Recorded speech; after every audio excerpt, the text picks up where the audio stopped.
In the Islamic tradition, Maryam, known as Mary in Christianity, holds one of the most revered positions among women.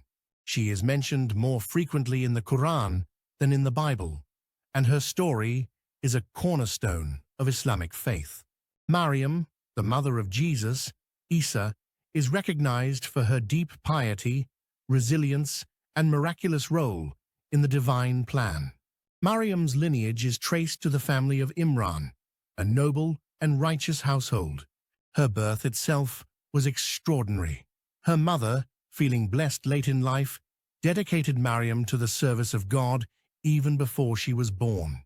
The Quran details how her mother prayed, saying, "O my Lord, I dedicate what is in my womb entirely to your service."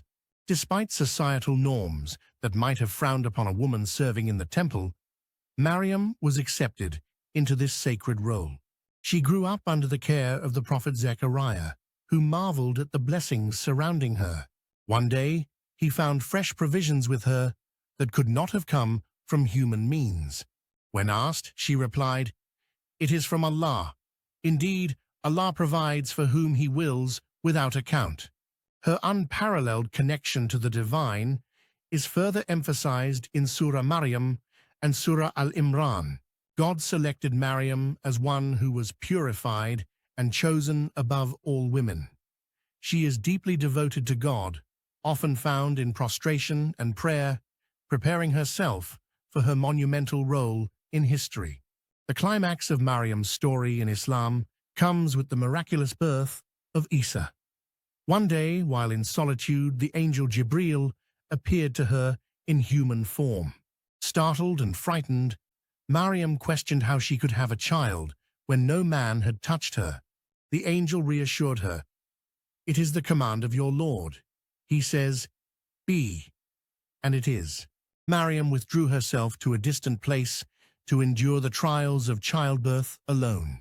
In one of the most poignant moments of her story, overcome with pain and despair, she cried, "If only I had died before this and was a thing forgotten."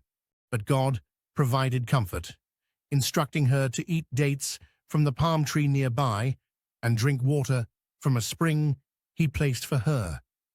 These provisions restored her strength. Her return to the community with the newborn Isa was met with shock and accusations. The people questioned how she, so known for her piety, could have brought a child without a husband. In response, Maryam remained silent and pointed to the infant. To the astonishment of all, baby Isa spoke, declaring his role as a prophet of God and absolving his mother of any wrongdoing. The story of Maryam in Islam is one of devotion, faith, and triumph over adversity. She is a symbol of unwavering trust in God and serves as an example for both men and women. Her story teaches the profound importance of humility, patience, and reliance on the Creator, reminding us that miraculous things can happen when faith is absolute. Her legacy not only bridges the faiths of Islam and Christianity, but also stands as a testament to purity and divine favor.